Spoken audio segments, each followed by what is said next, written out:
તારામાં કુંજાનો ઘાટ હતો એ તો મારી પાસે હતું જ, મને ખબર જ પડે. તને મેં જે કાંઈ પીડા આપી એ એક ઢેફામાંથી કુંજો બનાવવા માટેની પીડા હતી, એક તારા ઘડતરની પીડા હતી. તો આ સાહેબો બહેનો છે ને એ કુંભારનું કામ કરે છે, ઘડવાનું કામ કરે. ઢેફું હોય એને ઘડવાનું કામ કુંભાર કરે એટલે પીડા થાય. સાહેબો અને બહેનો તમને જ્યારે કોઈ શિક્ષણ આપે છે, સલાહ આપે છે, તમને લેસનનો આગ્રહ કરે છે, તમારી પાસે પ્રાણી લખાવે છે, ત્યારે થોડીક આપણને પીડા થતી હોય છે. પણ એ પીડા શા માટે હોય છે? એ ઘડતરની પીડા છે. ઢેફામાંથી કુંજો, ઢેફામાંથી માટલું બનાવવાની પીડા હોય છે.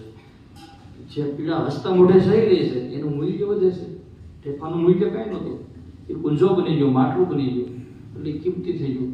તો તમારે કિંમતી બનાવવું હોય તો ભણતર રૂપી પીડા, અને એક જ પીડા હોય છે પણ આને ભણવામાં આનંદ આવતો છે.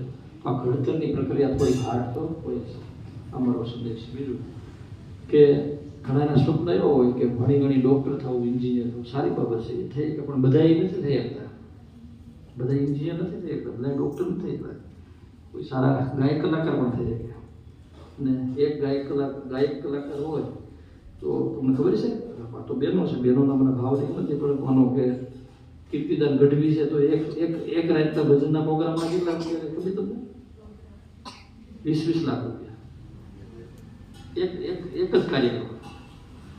કોઈ બીજા કલાકાર બહેનો હોય, ફરીદા મીર હોય તો કેટલા રૂપિયા લે છે ગાવા માટે?